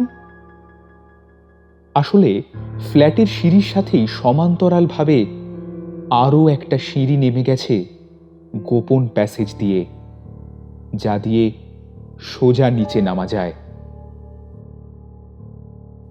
ভিতরটা অন্ধকার, তাই ফোনের ফ্ল্যাশ লাইটটা জেলে ধীরে ধীরে নিচে নামতে লাগলো সৃজিত। ধুলো জমে স্তর পড়ে গেছে, কিন্তু এখানে জুতো ও পায়ের ছাপ টাটকা। দেখে বুঝতে অসুবিধা হয় না যে এই গোপন প্যাসেজ দিয়ে এখনো নিয়মিত যাতায়াত হয়। মাকড়সার জাল চারদিকে ঘিরে রয়েছে, কেমন কুয়াশাচ্ছন্ন নিপাট অন্ধকার। গাটা ঝমঝম করে ওঠে। একদম নিচে আসতেই একটা দরজা ভেতর থেকে আটকানো এবং অপেক্ষাকৃত পরিষ্কার। সৃজিত ফিরে আসতে যাবে এমন সময় দরজায় ওপার থেকে কিছু শব্দ ভেসে আসে। সৃজিত থমকে দাঁড়ায় আর কান পেতে শোনার চেষ্টা করে। কেশবতান্ত্রিকের গুরুগম্ভীর গলার শব্দ। কাউকে কিছু একটা বলছে। না না না, বলছে না, এ তো কোনো মন্ত্র উচ্চারণ করছে। চেনা কোনো ভাষা নয়, তবে ভীষণ কঠিন কঠিন শব্দ, যা উচ্চারণ করতে হয়তো দুটো জিভ লাগবে মানুষের। কি অদ্ভুত শোনাচ্ছে মন্ত্রগুলো। ও দাঁড়িয়ে বোঝার চেষ্টা করছে ভিতরে ঠিক কি ঘটছে এই মুহূর্তে। সেই সাথে ভয়ও কাজ করছে এই ভেবে যে যদি কেশবতান্ত্রিক ওকে এই অবস্থায় এখানে দেখে ফেলে তাহলে ওর পরিণতিটা কি হবে। মন্ত্র উচ্চারণ হঠাৎ থেমে গেল। কিছুক্ষণের নিস্তব্ধতা, তারপর এক মহিলার ক্ষীণ তবে তীক্ষ্ণ শব্দ ভেসে এলো। বাংলায় বলছে। কান পেতে রুদ্ধশ্বাসে শুনতে লাগলো। এই তো পাঠালি আমায়, আবার ডাকলি কেন? মাঝবয়সী কোনো মেয়েই বলল এটা। ওর দৃঢ় বিশ্বাস এটা সেই মেয়ে যাকে ও রোজ দেখে। হ্যাঁ ঠিক, এই গলাটাই ও ছাদে শুনেছে কারোর সাথে কথা বলতে। তোকে ডাকলাম, তোর মুখটা দেখতে বড় ইচ্ছে করছিল মা। আজ তো শেষ দেখা, এরপর আর তোকে দেখবো না। তোর মুক্তি হবে, তোকে আর জ্বালাবো না। কেশবতান্ত্রিক বলল, হয়তো মেয়েটাকে উদ্দেশ্য করে। আরও কিছু কথা হলো অস্পষ্টভাবে। যেটুকু শোনা গেল তাতে আজ রাতে কিছু একটা করতে চলেছে মেয়েটা। একটা গভীর অভিসন্ধি রয়েছে তান্ত্রিকের। অজানা ভয়টা আবার জাঁকিয়ে বসল সৃজিতের মাথায়। কিন্তু মেয়েটা গিয়েছিল কোথায়? কোথা থেকেই বা এলো? এই প্যাসেজটা গোপন কেন? বইটার সাথে এসবের কি কোনো সম্বন্ধ আছে? কিছুই বুঝতে পারছে না ও। অন্ধকার সিঁড়ি বেয়ে ওপরে উঠে আলমারিটা ঠেলে গোপন দরজা বন্ধ করে দিল। ফেরার সময় ওই রহস্যময় বইটার দিকে চোখ বুলিয়ে নিল ও। অফিস যাওয়ার জন্য প্রস্তুত হতে লাগলো, কিন্তু মাথা থেকে কিছুক্ষণ আগে ঘটে যাওয়া সমস্ত বিচ্ছিন্ন ঘটনার কোনো কিনারা করতে পারল না।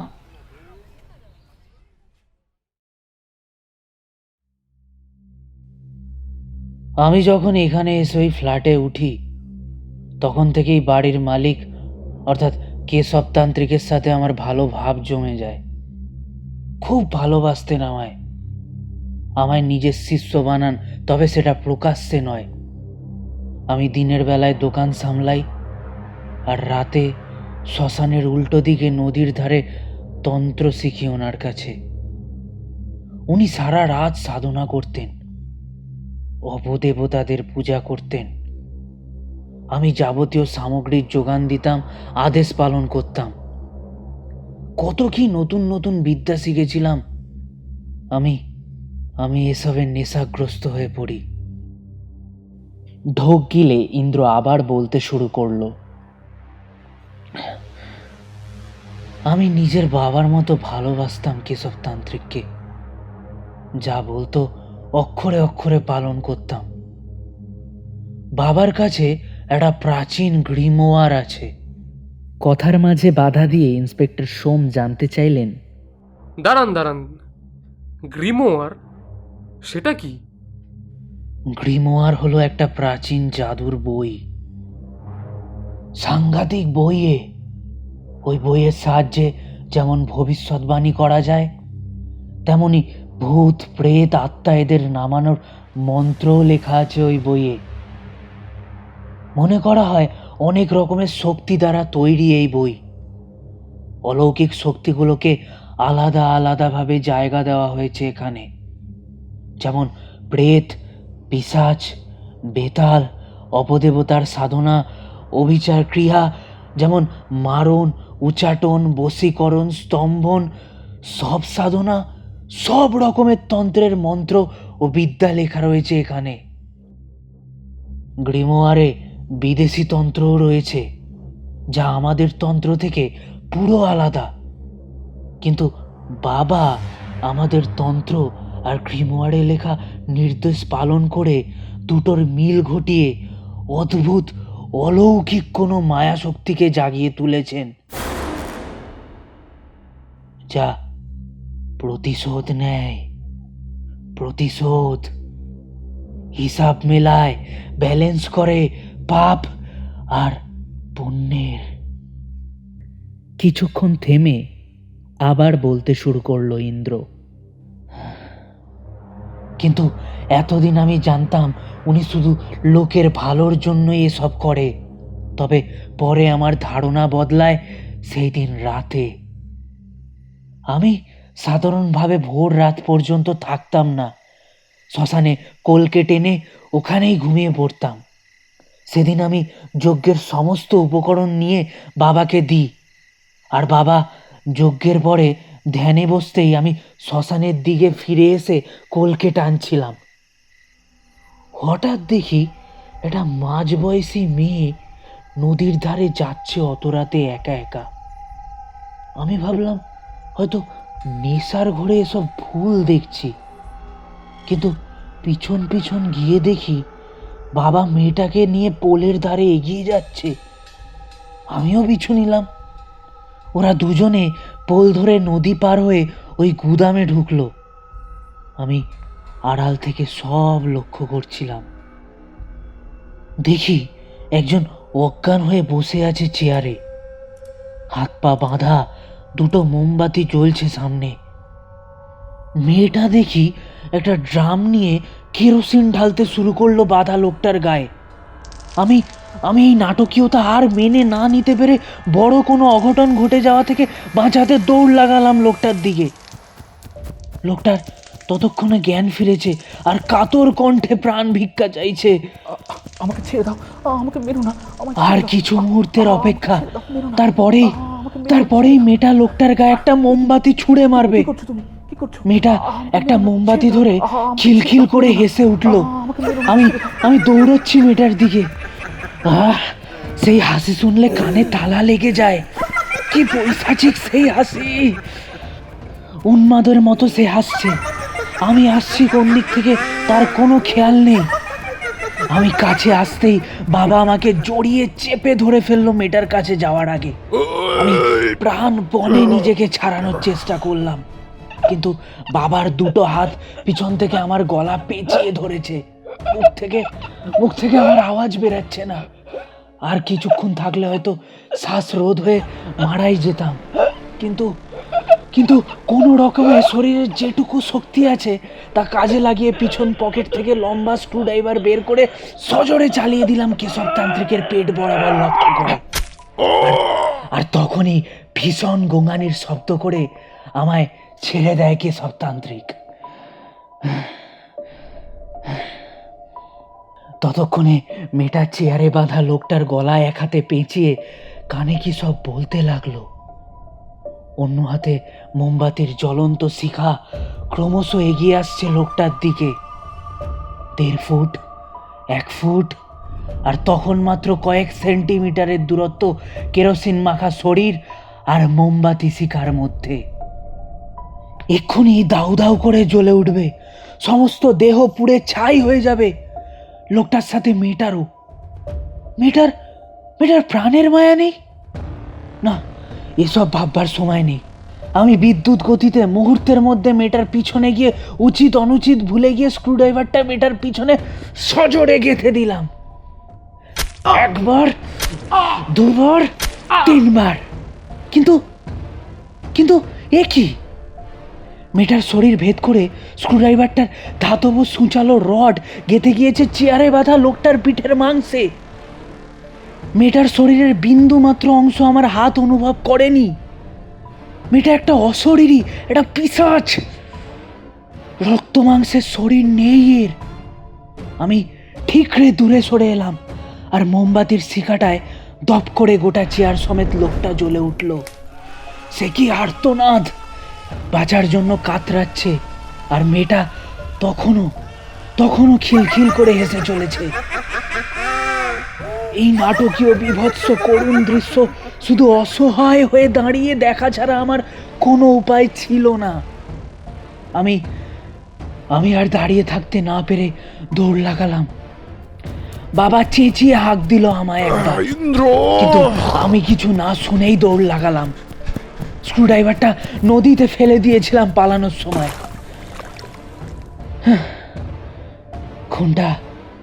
খুনটা পুড়িয়ে হলেও আমার সমস্ত শরীরের জোর দিয়ে যেভাবে 3টে কোপ মেরেছিলাম, তাতে লোকটা আধমরা হয়ে গিয়েছিল ওখানেই।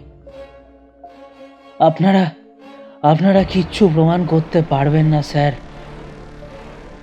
হয়তো এখনো বিশ্বাস করছেন না, কিন্তু আমি সত্যিটাই বললাম। আমার শাস্তি আমাকেই দিন স্যার। বাকিটা আপনারা কিচ্ছু করতে পারবেন না, কিচ্ছু না। আপনাদের ধরাছোঁয়ার বাইরে এসব। এতক্ষণ বিস্মিত চোখে মন্ত্রমুগ্ধের মতো শুনে যাচ্ছিল ইন্সপেক্টর সোম আর বড়বাবু। ইন্দ্র চুপ হতে ওরা সম্বিত ফিরে পেল। কি বলবে দুজনেই বুঝতে পারছে না। ওদের অবস্থা দেখে ইন্দ্র আবার বলল, আর একটা কথা, আপনারা সব প্রশ্নের উত্তর পেয়ে যাবেন আজ রাতে নদীর পোলের ওপর। কাল মা কালীর পূজা, অমাবস্যা, আজ ভূত চতুর্দশী। আজই সেই দিন, আজই সব প্রশ্নের উত্তর পেয়ে যাবেন। পারলে আটকে নিন আপনাদের নেক্সট ভিকটিমকে। শুরু থেকে শেষ পর্যন্ত পুরোটাই গাঁজাখুরি কথাবার্তা বলে গেল ছেলেটা, কিন্তু শেষের কথাগুলো কেমন একটা চ্যালেঞ্জের মতো ছুঁড়ে দিল। সব কথা বিশ্বাস না হলেও এই এলাকায় কেশবতান্ত্রিকের যেভাবে নাম রয়েছে, তাতে সত্যি থাকলেও থাকতে পারে। কত কি আমাদের বিজ্ঞানের বাইরে আছে যা আমরা আজও বুঝে উঠতে পারিনি। তবে আজ রাতে কিছু একটা হতে চলেছে, সেটা বেশ টের পাচ্ছে ওরা। অপরাধীকে হাতে নাতে ধরার ও আর একটা অপরাধ আটকানোর এই একমাত্র সুযোগ। অপেক্ষা শুধু আজ রাতের।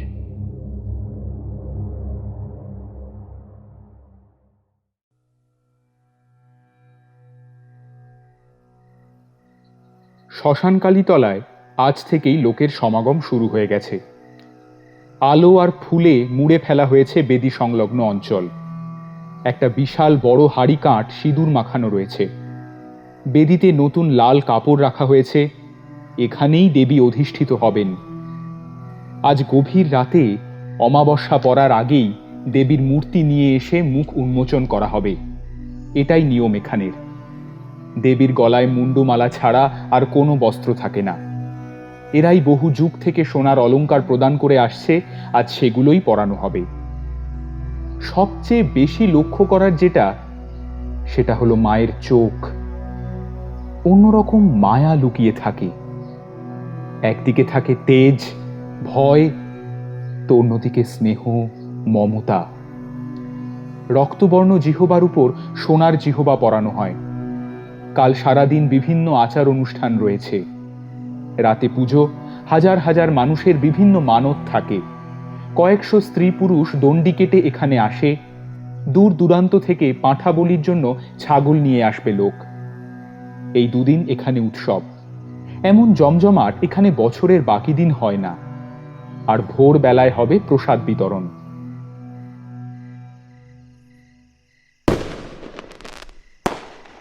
রাত তখন 10টা। সৃজিত অফিস থেকে বেরিয়ে বাইক স্টার্ট দিতে যাবে, এমন সময় ইন্দ্রর মেসেজ এলো ফোনে। শ্মশানকালী তলা ফেলে নদীর পাড়ে পোলের নিচে চলে এসো, তোমার বিশেষ প্রয়োজন।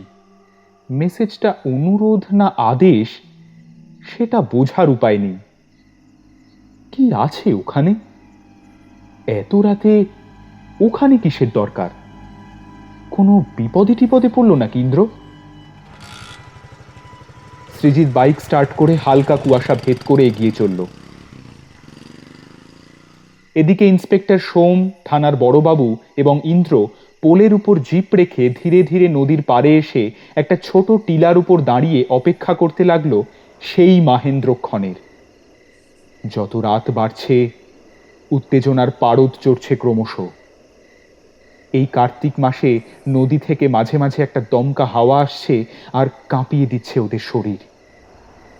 এখনো শীত পড়েনি সেভাবে, তবুও দাঁতে দাঁত চেপে যাওয়ার জোগাড়। সৃজিতকে দেখা গেল পোলের ওপর। ওর বাইক দেখতে পেয়ে ইন্দ্র ফোন করে ওকে নিচে ডেকে নেয়। সৃজিত পুলিশ দেখে একটু ভ্যাবাচাকা খেয়ে যায়। ও বুঝতে পারে না কি হচ্ছে এখানে। দূরে শ্মশান কালীতলা থেকে মিহি একটা গুঞ্জন শোনা যাচ্ছে। 25-30টা লোক সেখানে আছে এখন। মায়ের মূর্তি এনে বেদিতে রাখা হবে। মুখ উন্মোচন হবে একটু পর। নদীর এই দিকটা সম্পূর্ণ নিস্তব্ধ। মাঝে মাঝে কানে হাওয়ার দাপট শোনা যায় হু হু করে। কি ব্যাপার বলো তো ইন্দ্র, কেন ডাকলি? এনারা এখানে কি করছেন? আমি তো কিছুই বুঝতে পারছি না। সব ঠিকঠাক আছে তো? উদ্বিগ্ন হয়ে প্রশ্নটা সৃজিত করল।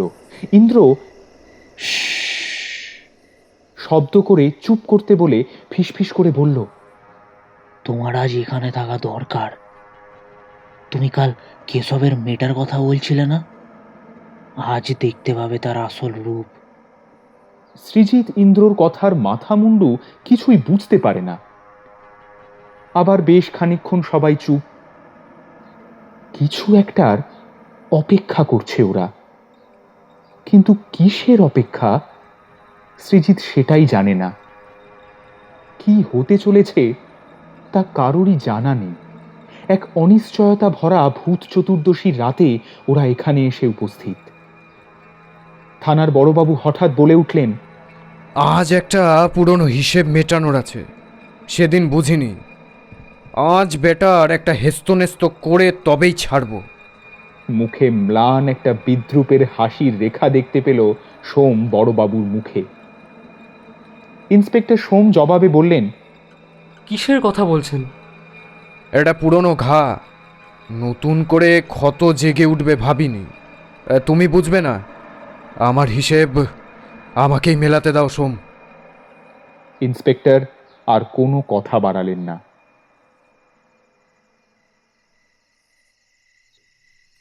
মিনিট 15 বাদে হঠাৎ চোখে পড়ল লাল ধুতি পরে খালি গায়ে হাতে মশাল নিয়ে হনহন করে কেউ এগিয়ে আসছে এদিকেই।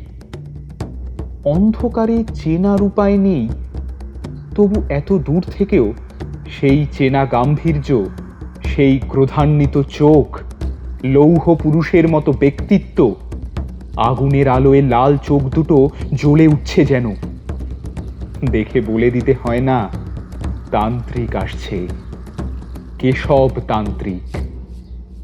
গলায় অসংখ্য রুদ্রাক্ষের মালা, হাতে কবচ ও মাদুলি, এক হাতে মশালের অগ্নিশিখা সাপের জিভের মতো লকলক করছে, খালি পায়ে এদিকে এগিয়ে আসছে।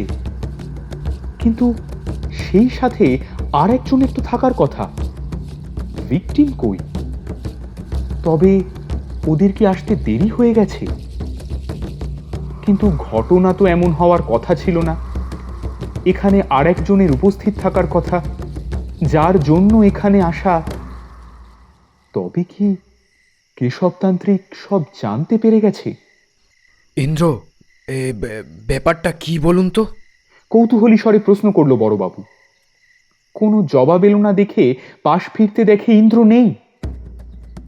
এরপর যা যা হলো ওদের চোখের সামনে, তা সৃজিতের আজও মনে পড়লে রক্ত হিম হয়ে যায়। এই সমস্ত অতিলৌকিক ঘটনার সাক্ষী হবার জন্য ওরা মোটেও প্রস্তুত ছিল না। ইন্দ্র একটা দেশলাই জেলে মশাল ধরালো, আর সেটা থেকে বিশেষ বিশেষ স্থানে রাখা মশালগুলো জ্বালিয়ে দিল। অন্ধকার মুছে গেল গোটা এলাকাটার। এতক্ষণে ওরা লক্ষ্য করলো ওরা একটা গোল বৃত্তের মধ্যে দাঁড়িয়ে, হয়তো চালের গুঁড়ো দিয়ে বানানো বৃত্তটা। আর বৃত্তের পাশেই নদীর ধারে একটা বিশেষ আসন। সেখানে গিয়ে কেশবতান্ত্রিক বসল। তার সামনে যজ্ঞের সমস্ত উপকরণ উপবিষ্ট করা। একটা মরার খুলির মধ্যে ঘি রাখা আছে, আর একটা কঙ্কালের হাড় দিয়ে ঘি নিয়ে সামনে রাখা কাঠের স্তূপের মধ্যে ঢালতে লাগলো কেশবতান্ত্রিক। ইন্দ্র সাষ্টাঙ্গে কেশবকে একবার প্রণাম করে নিল। কেশব বড়বাবুর দিকে তাকিয়ে মুচকি হেসে ইন্দ্রকে আশীর্বাদ করলো হাত দিয়ে। ঘন নিগূঢ় কালো আকাশের নিচে, নির্জন শান্ত নদীর পাড়ে এক অবিশ্বাস্য, অবিস্মরণীয়, শিহরণ জাগানো নাটকীয় গল্পের প্রেক্ষাপট রচনা হচ্ছে। কি হচ্ছে এখানে সৃজিত, ইন্সপেক্টর সোম, বড়বাবুর বিন্দু মাত্র বোঝার উপায় নেই। কেশব কালো কাপড়ে মোড়া গ্রিমোয়ারটার উপর ধাতব চাকতিটা ঘুরিয়ে একটা বিশেষ পাতায় চোখ বুলিয়ে আবার চোখ বন্ধ করে মন্ত্র উচ্চারণ করতে থাকলো।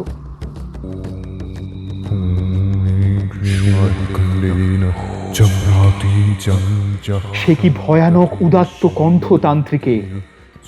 গায়ে কাঁটা দিয়ে ওঠে। কিছুক্ষণ পরেই সৃজিত চিনতে পারে মন্ত্রটা। হ্যাঁ, আজই ওই গোপন প্যাসেজ দিয়ে তান্ত্রিকের ঘরের সামনে এই মন্ত্রটাই তো সে শুনেছিল। বড়বাবু আর ইন্সপেক্টর সোম কি করবে কিছুই বুঝে উঠতে পারছে না।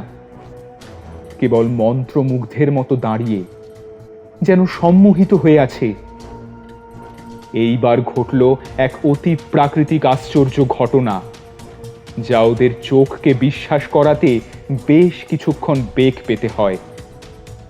যজ্ঞের আগুন থেকে নির্গত কালো ধোঁয়ার কুণ্ডলি পাকিয়ে মাটি থেকে ৩-৪ ফুট উঁচুতে একটা নারী মূর্তি ধারণ করছে ধীরে ধীরে। প্রথমে অবয়ব, পরে আস্ত একটা রক্ত মাংসের মেয়ে। সৃজিতের পায়ের তলা থেকে মাটি সরে যাচ্ছে। ও কোনো মতে নিজেকে সামলিয়ে রেখেছে, কারণ কারণ এই মেয়েটাকেই ও রোজ দেখে। এই মেয়েটার কথাই ও ছাদে শুনেছে। অপরূপ সুন্দরী, কিন্তু কিন্তু এ তো অশরীরী, এ মানুষ নয়। চোখ কপালে উঠে যাবার জোগাড়। বড়বাবু আর ইন্সপেক্টর সোম শুধু হাঁ করে তাকিয়ে দেখছে। ওদের গলা শুকিয়ে গেছে। নারী মূর্তিটার সেই চেনা ছন্দ, সেই অপরূপ লাবণ্য। সর্বাঙ্গ থেকে যৌবন ঠিকরে বেরোচ্ছে। মশালের আগুনের আলোয় নারী মূর্তির ত্বক জ্বলজ্বল ও চকচক করছে। চামড়ার নিচের মেদ যেন গলে বেরিয়ে আসতে চাইছে। আর সেই চোখ, মায়া, শুধু মায়া মাখানো। এবার নারী মূর্তিটা একটা বিকট হাসি হেসে উঠল খিলখিলিয়ে। কান ফেটে যায়, এত তীক্ষ্ণ সে শব্দ, যেন আকাশে বাজ পড়ল। মেয়েটা ধীরে ধীরে মাটিতে পা রাখল। যা মা, যা, তোর শেষ কাজ আজ। বহু প্রতীক্ষিত দিন এসে উপস্থিত হয়েছে। এতদিনের সাধনা অপেক্ষা সবের মুক্তি আজ। প্রতিশোধ চাই, প্রতিশোধ। যা মা যা।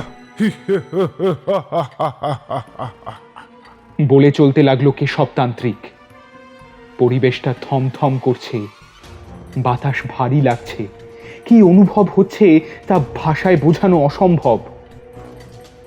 এরপর মেয়েটা ওদের দিকে ধীর পায়ে এগিয়ে আসতে থাকলো। এতদিন যাকে দেখার জন্য সৃজিত ব্যাকুল হয়েছিল, আজ তার থেকেই দূরে পালাতে মন চাইছে। ওর ভয় করছে, ভীষণ ভয়। তবু কোনো একটা মায়া বলে সে আটকে আছে। এবার ইন্দ্র বলে উঠল, ইন্সপেক্টর মশাই, আমি তখন মিথ্যে কিছু বলিনি। যা যা বলেছি সবটা সত্যি। শুধু আরো কিছু কথা যে বাকি থেকে গিয়েছিল স্যার।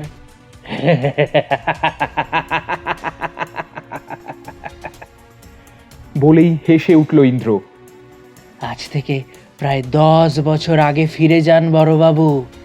ঠিক এইখানে, হ্যাঁ এইখানেই, এই নদীর ধারে, এই টিলার উপরে।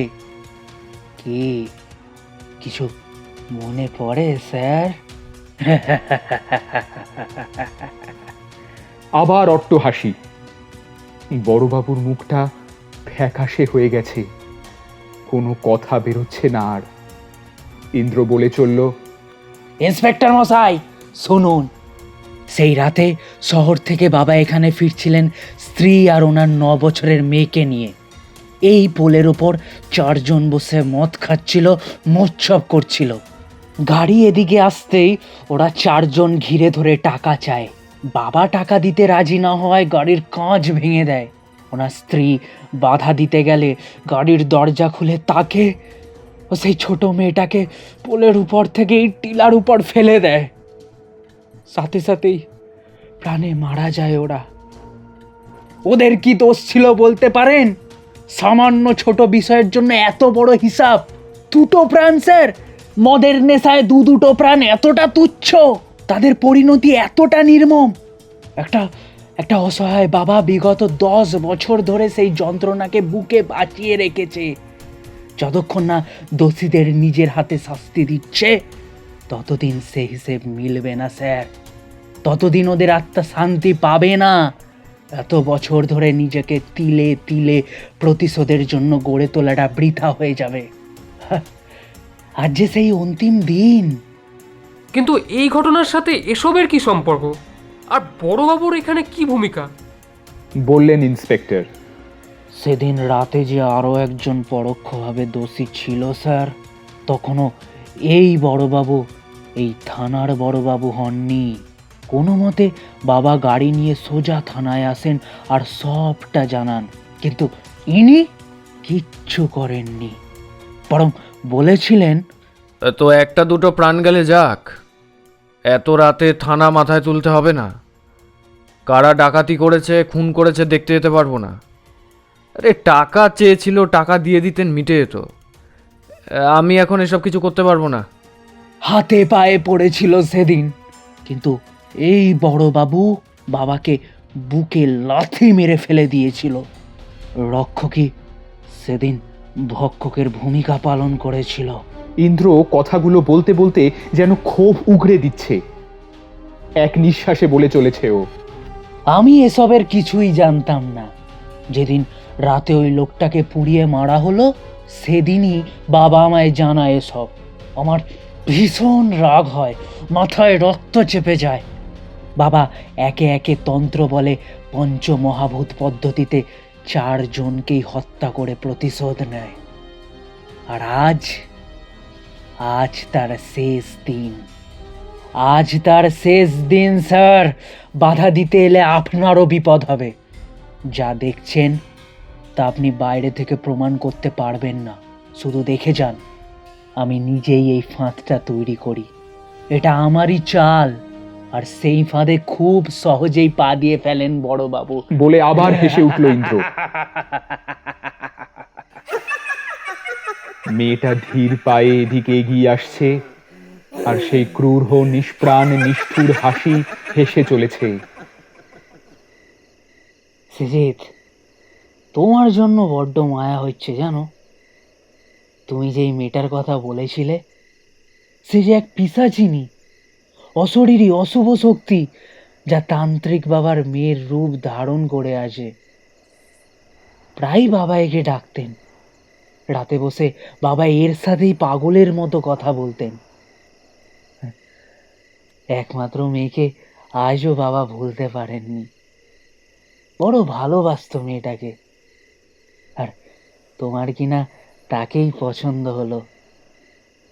জানো, মেয়েটা বেঁচে থাকলে তোমার মতোই ছেলের হাতে মেয়েটাকে দিয়ে বাবা খুশি হতেন ভারী। কিন্তু এই নরকের কীটগুলো বেঁচে থাকতে দেয়নি। যারা মেরেছে তাদেরও শাস্তি দেয়নি।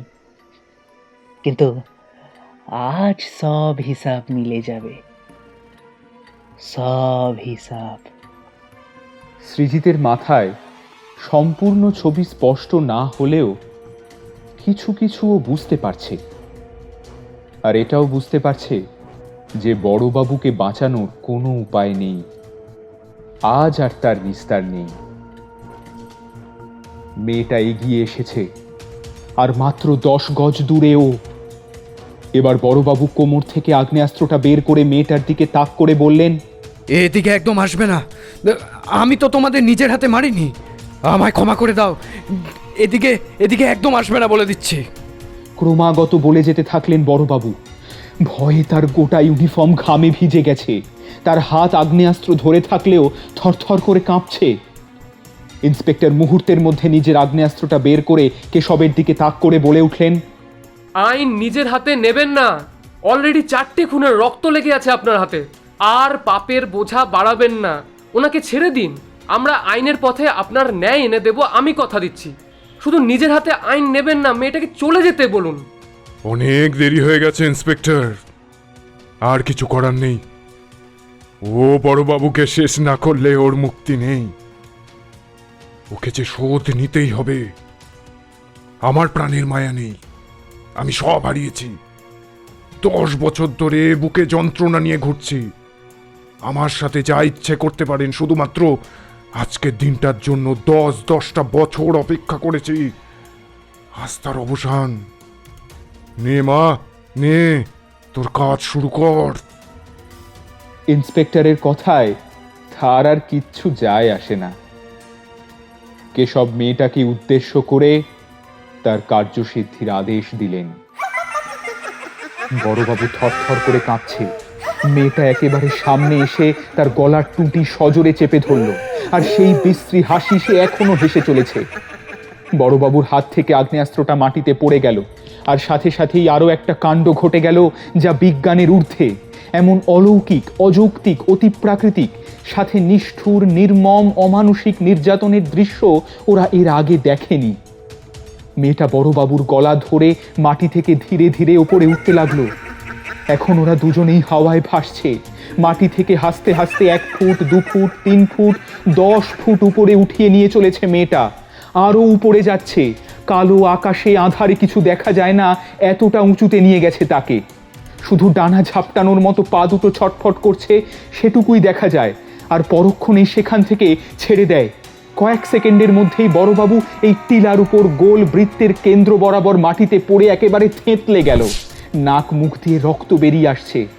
হাড় গোড়ার আস্ত নেই, ধরে প্রাণ নেই আর। পঞ্চভূতের 16 কলা পূর্ণ হলো, অর্থাৎ বোম মানে আকাশ পথে মৃত্যু ঘনিয়ে এলো বড়বাবুর। এ জন্মের ফল মানুষ এই জন্মেই পায়, শুধু সময়টা ঠিক করে দেয় বিধাতা। উপরে মেয়েটার ছায়ামূর্তি রাতের আঁধারে মিলিয়ে গেল। কেশবের চোখে জল, মুখে তৃপ্তির ছাপ। করজোরে প্রণাম করলেন কাকে একটা।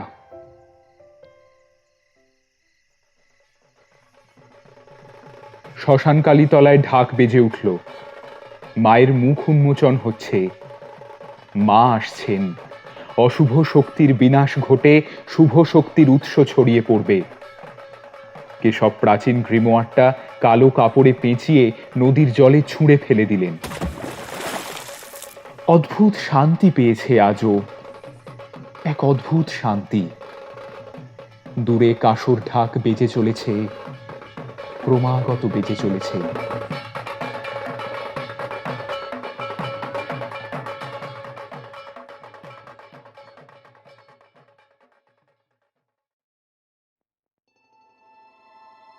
শুনলেন আজকের গল্প গ্রিমোয়ার, রচনা অনির্বাণ মণ্ডল।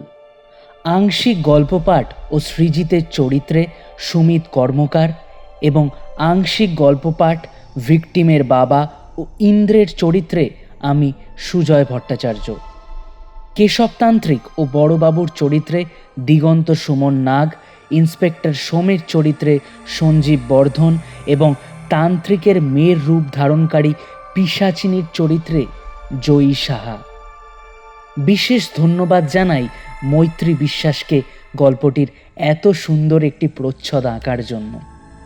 ওর নিজস্ব একটি ইউটিউব চ্যানেল রয়েছে ক্রেন্টেস আর্ট নামে, যেখানে আপনারা বিভিন্ন ধরনের পেন্টিং এবং স্কেচ টিউটোরিয়ালের ভিডিও দেখতে পাবেন।